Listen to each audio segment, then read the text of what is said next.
అందరికీ నమస్కారము. నేను ఈరోజు వీడియోలో మీ ముందుకు వస్తున్నది శుక్రవారం రోజు సాయంత్రం దిన్ను శనివారం రోజు ఉదయం వీడియో మీ ముందుకు తెస్తున్నాను.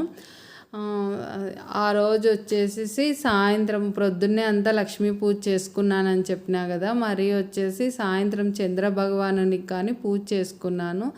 పంచముఖ దీపం అని అంటారే, 5 ముఖాలతో ఉంటుంది. ఆ దీపంలో దీపారాధన చేసుకున్నాను. చంద్ర భగవానునికి పౌర్ణమి రోజు పూజ చేసుకుంటే మనకేమైనా దోషాలున్నా పరిహారం అవుతాయని చిన్నవి ఇట్లాంటివన్నీ నేను చిన్నగా చేసుకుంటా అంట. పెద్ద పెద్ద పూజలు అంటే నేనేం చేయను. అవి వచ్చేసేసి మన దగ్గర వెండి ప్లేట్ కానీ వెండి గిన్నె కానీ వెండిది ఏమో ఒకటి వెండికి సంబంధించింది దాంట్లో కాంచి చక్కెర వేసి లేదనుకో బెల్లం వేసి కాంచి చల్లార్చిన పాలు స్వామికి ఎదురుగా పెట్టేసి స్వామికి అగరబత్తి చూపించి ధూపం ఇండ్లంతా చూపించినాను. నేను మంగళవారాల్లో ఇండ్లంతా ధూపం వేసుకుంటాను. ఆ విధంగా వేసుకొని స్వామికి ఈ విధంగా ధూపం వేస్తానని చూడండి. ఈ విధంగా ప్రతి వారంకి ఒక్క రోజన్నా వేస్తాను. వీలైతే 2 సార్లు వేస్తా. ఆ స్వామికి నైవేద్యం సమర్పించి అది మనం మళ్ళీ స్వీకరిస్తే చాలా మంచిదని పెద్దలు చెప్పినారు. ఆ విధంగానే పౌర్ణమి రోజు చేసుకుంటాను. గడపల్లో కుబేర ముగ్గులు ఉంది కదా, అక్కడ కానీ దీపారాధన చేసుకున్నాను. ఉదయాన్నే లక్ష్మీ పాదాలు వేసుకున్నాను. ఉదయం పూజ అంతా నిన్న శుక్రవారం రోజు పెట్టినా కదా, ఇది వచ్చేసి శనివారం రోజు ఆదివారం రోజుకి మీకు వస్తుంది. నేను శనివారం వాయిస్ ఇస్తాను. ఈ విధంగా పూలు నా దగ్గర ఏమేమి పుష్పాలు ఉన్నాయో అన్నీ సమర్పించి చంద్రభగవానునికి ప్రత్యక్ష దైవాలు సూర్యచంద్రులు మనము వారికి చేసుకునే పూజా విధానం. మనం ఒక దగ్గర ఏం లేదని బాధపడద్దండి. తెల్లటి ఏదైనా పెట్టచ్చు. పాలంటే చాలా ఇష్టము. వాళ్ళు పాల సముద్రంలో పుట్టిండే రోజు హోలీ పౌర్ణమి రోజు అని అంటారు కదా, అందుకు ఈ విధంగా పెట్టుకుంటే కానీ చాలా మంచిదని పెద్దలు చెప్పినారు. నేను ఈ విధంగా నేను చేసుకుంటాను. మీకు ఎవరికన్నా ఉపయోగపడుతుందేమో అని వీడియో తీసి మీకు చూపిస్తాను. ఇంకా చంద్ర దర్శనం కోసం పైకి టెర్రస్ మీదకి ఎక్కి చంద్ర దర్శనం కానీ చేసుకున్నాము. మరి ఇంకా వచ్చేసేసి ఇది మునగాకు ఇట్లా 1.5 రోజులేండి. నేను బాగా అంతా తుంచేసి క్యారీలో పెట్టి మూత వేసి పెట్టినాను. లేదనుకో డ్రై క్లాత్ మీద ఇట్లా ఉంటలాగా చుట్టి పెట్టేసినా కానీ ఇలా రాలిపోతుంది. ఇట్లా పెట్టేసింటే ఇంకా సాయంత్రం అయింది. పారిజాత చెట్టు కింద కూర్చొని క్లీన్ చేసుకున్నామని కిందికి తెచ్చుకున్నాను. ఆ విధంగా అలా అంటానే చూడండి నీట్గా వచ్చేస్తుంది. అట్లంతా ఒక చాట తీసుకొని మనకు చాటలో జల్లిట్లో అన్నిట్లో లక్ష్మీదేవి ఉంటుంది. మనకు పూర్వీకులు పెట్టినవన్నీ చాలా మంచివి. ఏమేం దాంట్లో ఇప్పుడు వచ్చేసి మనకు అన్నీ కొత్త వస్తున్నాయి. అప్పుడు మనకు దీనిలలోనే పిల్లల్లోనూ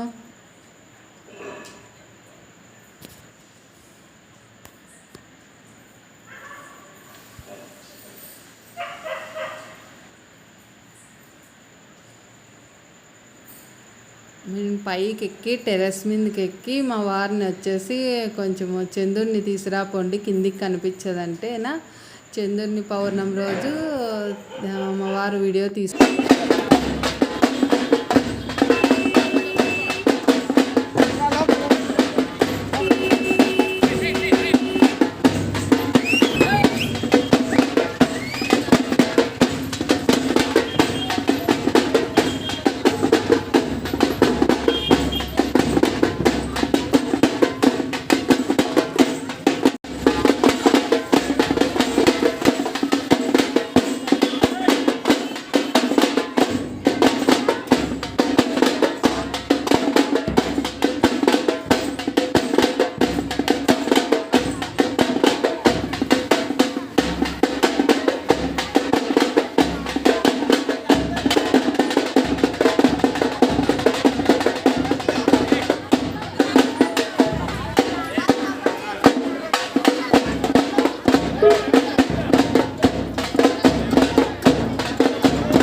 అంటేనా శనివారము ఉదయము పూజా విధానము స్వామివారికి శంకుచక్ర నామాలు వేసుకొని దేవుని ఇంట్లో పూజా మందిరంలో చాలాగా అంతా శుక్రవారం క్లీన్ చేయకూడదు కదా.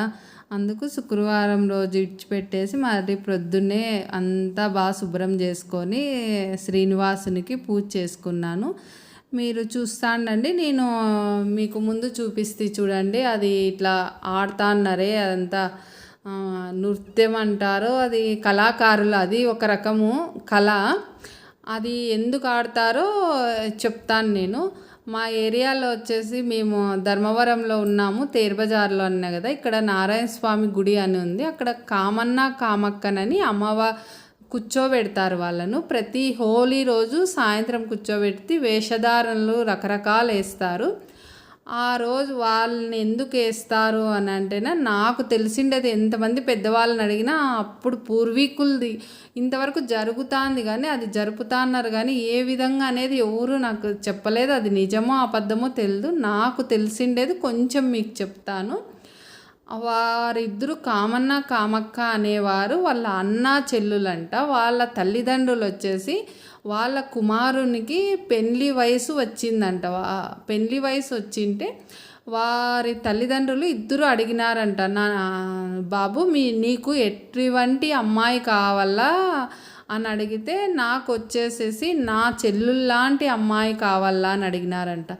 ఇతనిలో కామం ఉండబట్టి కదా చెల్లుల్లాంటి అమ్మాయి కావాలా అని అడిగినారనేసేసి ఆ రోజు వారి ఇద్దరిని చెల్లులు తప్పు చేయకోకున్నా, చెల్లులకి ఏ ఉద్దేశం లేకున్నా కానీ స్వామి అమ్మవారిని ఇద్దరిని కలిసి తల్లిదండ్రులు దహనం చేసినారంట, అగ్నిలో దహనం చేసినారంట.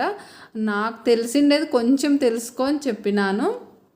మరి ఇంకా వారు చేసినారని ప్రతి సంవత్సరము అట్లా విగ్రహాలను కూర్చోబెట్టి ఒక్కరోజు తర్వాత వాళ్ళ పేర్లు పేపర్లో రాసి మనకు కట్టెలు అవన్నీ వేసి తెల్లవారుజామున దహనం చేస్తారంట. కానీ విగ్రహాలు అలానే పెట్టి మళ్ళీ ప్రతి సంవత్సరము పూజ నిర్వహించి ఇలా చేయకూడదు అనేసి అప్పట్లో ఆ విధంగా అన్నా చెల్లులు అనేది ఇట్లా మనసులో కానీ రాకూడదని అప్పుడు చేసినారంట. అది మా ఏరియాలో ప్రతి సంవత్సరం జరుగుతుంది.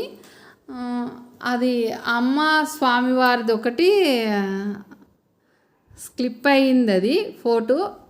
మరి నెక్స్ట్ ఇయర్ పెడతాను మీకు. మరి వచ్చేసి మనం మునగాకు అక్కడ క్లీన్ చేసినాము కదా, అది వచ్చేసి మనం తాలింపును రసము పెట్టుకున్నాము. ఏ విధంగా అంటేనా కుక్కర్లోకి వచ్చేసి మునగాకు బాగా శుభ్రం చేసి తర్వాత 2 సార్లు బాగా కడిగినాను. పెసరబ్యాళ్ళు వేసుకోవచ్చు, కంది బ్యాళ్ళు వేసుకోవచ్చు. నేను వచ్చేసి కంది బ్యాళ్ళు వేయకుండా పెసరబ్యాళ్ళు వేసినాను. ఎండలు ఎక్కువ ఉన్నాయి కదా, అందువల్ల పెసరబ్యాళ్ళు వేసినాను. 2 కొంచెం పసుపు వేసి కొంచెం రాళ్ళు ఉప్పేసి 3 విజిల్స్ ఇప్పించుకున్నాను. ఇప్పించుకొండేసేసి దాన్ని వడేసే దాంట్లో వచ్చేసేసి పెట్టేసిన కింద అంతా రసం వచ్చేస్తుంది కదా, అది రసం చేసుకునేది మునగాకు తాలింపు చేసుకునేది చూపిస్తాను. మునగాకు చాలా మంచిది, తినడం వల్ల మనకు దొరికితే వదులుకోవద్దండి. మనకు ప్రతి ఒక్క వ్యాధికి నివారణ అని డాక్టర్లు చెప్తారు కదా మనకు. అందుకు తినండి. పెసరబ్యాళ్ళు కంది బ్యాళ్ళు 2 వేసుకోవచ్చు. ఎండలు ఎక్కువ ఉండడం వల్ల నేను పెసరబ్యాళ్ళు వేసినాను. ఇది వచ్చేసి వేపుడుకు పోపు పెడతాను. కడాయి తీసుకున్నాను. మరీ చెప్తానని అనుకోవద్దండి. అల్యూమినియం పాత్రలు కొంచెం తక్కువ చేసుకోండి. మీ వంట విషయంలో కొంచెం తక్కువ చేసుకోండి. మనం పోపుకి వేసేటివన్నీ ఆయిల్ వేసేసినాను. ఆయిల్ తర్వాత జీలకర్ర, శనగపప్పు, ఉద్దిపప్పు, ఆవాలు వేసేసి కొంచెం ఇట్లా అవుతానే ఆవాలు అనేటివి చిట్టపట అంటేనా బాగా టేస్ట్ అవుతుందంట, లేకుంటేనే కొంచెం చేదులాగా ఉంటుంది. అందుకు ఆయిల్ కాగుతానే ఫస్ట్ ఆవాలు వేస్తేనే ఆవాలు బాగా చిట్టపట అంటేనే అది టేస్టీగా ఉంటుందంట. మళ్ళీ ఆనియన్స్, పచ్చిమిర్చి, కరివేపాకు వేసినాను. వేసి ఇంకా అది బాగా రెడ్ లాగా కావాల కదా. మునగాకు కషాయము నిన్న మీకు చూపిస్తే కదా, కొంచెం సాల్ట్ వేస్తాను నేను. దాంట్లోకి ఉప్పు వేసినా కదా, అందుకు దీంట్లో కొంచెం సాల్ట్ వేస్తాను. ఇంకా రాళ్ళు ఉప్పు వేస్తే కరగదు కదా, అందువల్ల సాల్ట్ వేసి ఇంకా ఇది ఆనియన్లోకి ఏమైనా ఇంకా కొంచెం పసుపు తక్కువ వేస్తుందేమో అని కొంచెం మరీ వేసినాను. నేను దాంట్లోకి వేసినాను. బాగా అంతా పట్టుకుంటుందని ఉప్పేసి ఉడకబెట్టడం వల్ల అది అనేది బాగా అంతా పట్టుకుంటుందని ఉడకబెడతాను. లేదనుకో అట్లయినా ఉడికించుకోవచ్చు. అట్లే ఉడికించుకుంటే కొంచెం ఇబ్బంది అవుతుంది మనకు. అందువల్ల నేను వేస్తాను. కొంచెం రెడ్ అయితానే ఇంకా ఇది మునగాకు పెసరపప్పు ఉంటుంది కదా, అంతా ఇట్లా ఉడికించుకోండేదంతా ఇలా వేసేసేది. దీన్ని బాగా కొంతసేపు ఒక 10 నిమిషాలు బాగా వేపినామనుకో బాగా టేస్ట్ వస్తుంది. ఇంకా దాంట్లోకి మనం ఏమేమి వేసుకుంటామంటేనా కొబ్బరి, వెల్లుల్లి, కొన్ని నువ్వులు. నేను నువ్వులు ఒక్కటి డ్రై రోస్ట్ చేసుకున్నాను. ఎండు కొబ్బరి, వెల్లుల్లి గ్రైండ్ చేసుకున్న. చేతనైతే రోట్లో దంచుకోండి, ఇంకా కొంచెం టేస్టీగా ఉంటుంది. మనకు ఎప్పుడో ఒక రోజు చేతనవుతుంది, చేతనైన రోజు దంచుతాను. చేతగాని రోజు నాకు కానీ చాలా ఇష్టం రోట్లో దంచుకొని కుండల్లో చేసుకొని బాగా చేసుకొని అరిటాకులో వడ్డించుకొని తినాలంటేనా చాలా ఇష్టం. నేను మా వారు నా పిల్లలు కానీ అదే ఇష్టపడతాం మేము. మళ్ళీ వచ్చేసి కొంచెం అది పౌడర్ దంచేసినా కదా, ఆ పౌడరు కొంచెం కారం పొడి. కారం అనేది ఎండు కారం అనేది ఎవరు రుచికి తగ్గట్టు వాళ్ళు వేసుకోవాలి. ఏ విధంగా వేస్తామనేది మనకు తెలుసు కదా, ఏమేమి వేస్తామనేది చెప్తాను నేను. ఎంతెంత క్వాలిటీ వేసుకోవాలనేది మనకు అందరికీ తెలుసు. అది మనకు తెలియని విషయాలు అయితే ఏం లేదు. మనం ప్రతి విషయము మనకు అన్నీ తెలుసు అనేదే నేను అనుకుంటాను. అన్నీ తెలుసు మనకు, ఏదే కానీ తెలియదు అనేదే లేదు. బాగా అది ఈ విధంగా బాగా అంతా ఇట్లా కడిగేసేసి 10 నిమిషాలు దాన్ని సిమ్లో పెట్టి బాగా అప్పుడప్పుడు అట్లా కలేస్తా అన్నామనుకో ఇంకా తేమ ఉంటుంది చూడండి, తేమ అనేది బాగా పీల్చేస్తుంది. మునగాకు దొరికితే వదులుకోవద్దండి, తినండి. ప్రతి ఒక్కదానికి మనకు మంచి జరుగుతుందంట. బాగా ఇప్పుడు నైట్ ఇదంతా తిన్నామనుకో బాగా మోషన్ అవుతుంది. పొద్దున్నే లేస్తానే పరిగెత్తుతాం బాత్రూంలోకి. మనకు కొంతమందికి మోషన్ సరిగ్గా కాక చాలా ఇబ్బందులు పడుతున్నారు. ఒక్కరోజు 2 రోజులు తాగితే వేడినీళ్ళు మోషన్ ఏం కాదు, తాగుతూ ఉండండి. ఎప్పుడు మీ ఆహారంలో పొట్ట నిండా ఒక అర్ధ గంట కూర్చొని తాగండి. ప్రతి మనిషికి ఆరోగ్యం తర్వాతే ఏదైనా కానీ. ఒక్క నిమిషం కూర్చుంటే ఒక చెంబు నీళ్ళు తాగేస్తాము. కొంచెం చింతపండు వేసి పెట్టింటాము, ఆ నీళ్ళు వేసింటా కదా. మా వారు అంటున్నారు వాటికి, వేడి కాదా అట్లా అంటున్నావంటే, కొంచెం ఏళ్ళకి ఇట్లా వేడి తగిలితే మంచిది లేండి అనేసి. ఇంకా అంత వేడి ఏం లేదు, ఇంకా పెట్టినాం కదా, అది కొంచెం మందం కదా గిన్నె, ఇత్తల గిన్నె, అది వేడైపో లోపల చింతపండు అనేయచ్చులే అనేసి స్టవ్ మీద పెట్టేసినాను. నేను వచ్చేసి కొంచెం ఇంకా చిక్కగా వస్తుంది అనేసి 2 టమోటాలు తీసుకొని కొంచెం ఎవరి టేస్ట్ తగ్గట్టు చింతపండు పులుపు టమోటాలు వేసుకుంటారు. నేను 2 టమోటాలు కానీ మిక్సీ పట్టినాను. మిక్సీ పడితేనా అది టమోటా గుజ్జు దాంట్లోకి వేయడం వల్ల చిక్కగా వస్తుంది కదా, అందువల్ల నేను అలా వేస్తాను. మనకి ఎంత నీళ్ళు కావాలంటే అన్ని నీళ్ళు వేసుకొని చింతపండు వేసుకొని పులుపు అది కొంతమంది పులుపు ఎక్కువ తింటారు, కొంతమంది పులుపు తక్కువ తింటారు. పెయిన్స్ ఎక్కువ ఉండే వాళ్ళు వచ్చేసి పులుపు తక్కువ తింటేనే మేలంట. కానీ కొంతమందికి పాపం అలవాటు కాదు. కొంచెం అలవాటు అయ్యేదాకా కొంచెం ఇబ్బంది, ఒకటే రోజు రాదు ఇది. నేను మళ్ళీ చెప్తానని అనుకోవద్దండి. రోజు మన ఆహారంలోనూ మనలోనూ మార్పు తెచ్చుకున్నాము. అసలు నేనైతే చాలా మారినాను. నా పిల్లలు పుట్టకముందు నాకు చాలా విధాలుగా నేను ఏందోలే మా వారు సంపాదిస్తున్నారు తిన్నాం, అక్కడ అమ్మ వాళ్ళ ఇంట్లోనూ అంతే ఇక్కడ అంతే, అట్లా లక్షణంగా తిన్నాం పనుకున్నాము, ఏదోలే అట్లా వంట చేసుకొని టిఫిన్ చేసుకొని తిని ఉన్నాం అనుకున్నాను. కానీ ఈ లైఫ్ స్టైల్లోకి వచ్చినాకే చాలా బాగుంది. ఎవరమైనా అంతే. దాంట్లోకి రసం పౌడర్ వేసినాను, మళ్ళీ వచ్చేసి ధనియాల పొడి వేస్తాను. ఈరోజు కొత్తిమీర కానీ లేదు. కొత్తిమీర ఇంకా మా వారికి చెప్పేది నేనే మర్చిపోయినాను. మా వారు పోయి కొత్తిమీర తెచ్చి, నేను పోయి కిరాణా అంగిట్లో పోయి కొత్తిమీర తెచ్చి వేసే లోపల టైం అయిపోతుంది అనేసి, లేకుంటే మానలే అట్లా ఒక్కటి లేకుంటే ఏమీ కాదు. టేస్ట్ మటుకు ఎక్కడా మారదు. మనం మంచి మనసుతో రసం పెట్టినామనుకో బాగుంటుంది. మన మనసు ఒక్కటి మంచిగా ఉందనుకో మనం చేసేటివన్నీ బాగుంటాయి. ఇది పోపుకి వేస్తాను. పోపుకి ఎందుకు అక్క గుండ్రాయితో అట్లా దంచింది అనుకుంటున్నారా? దాంట్లో దంచితే ఇంక అట్లే పెనంలోనే ఉంటుంది. ఆయిల్ వేస్తే ఆ రసం కిందికి బండకంతా అయిపోయి వేస్ట్ అయిపోతుంది అనేసి నేను అప్పుడప్పుడు అట్లా దంచుతాను. రోట్లో దంచినా రోలుకి అవుతుంది దాని రసము, కింద బండ మీద దంచినా అవుతుంది. ఎందుకనేసి నేను ఎక్కువ శాతం అట్లా కడాయిలోనే దంచుతా అంటాను. ఇంకా దాన్ని అట్లే పోపు పెట్టేసి దాంట్లోకి వేసేయచ్చు. అందువల్ల నేను అలా దంచుతా అంటాను. అది మనకు ఆ రసం పోతేనే, ఇంకా చలికాలం వేడి ఎక్కువ ఒంట్లో ఉంటేనే పెయిన్స్ తగ్గేది. పెయిన్స్ ఉండే వాళ్ళకు చెప్తాను నేను, వెల్లుల్లి తినడం వల్ల పెయిన్స్ బాగా తగ్గుతాయి. నేనైతే వెల్లుల్లి ఉడికించుకొని తింటాను, పాలల్లో తింటాను. మీకు అన్నీ చూపిస్తాలేండి ఒక్కొక్కసారి ఒక్కొక్కటి ఏ విధంగా తింటానో. కానీ అంతా ఒక 10 నిమిషాలు అయింది కదా, స్టవ్ కట్టేసినాను. ఆ పక్క తాలింపు రెడీ అయిపోయింది. మేము తాలింపే అంటాము, తాలింపు అంటామని చెప్పినా కదా. తాలింపు వేపుడు అంటారు, మేము తాలింపే అంటాము. ఇంకా అక్కడ పోపు పెట్టేసినాను. ఈ రసంలోకి ఏమేమి వేస్తామంటేనా, మన మామూలు వేసే రసమే. ఫస్ట్ చింతపండు పెట్టి, చింతపండు ఎంత కావాలో అంత పిసుక్కొని అంతా బాగా మెత్తగా అంతా అనుకొని, మళ్ళీ టమోటాలు ఎన్ని కావాలో అన్ని వేసుకున్నాను. అది నేను చిక్కగా కావాలనేసి మిక్సీకి పట్టినాను. తర్వాత రసం పౌడరు, కొంచెం ధనియాల పొడి వేసి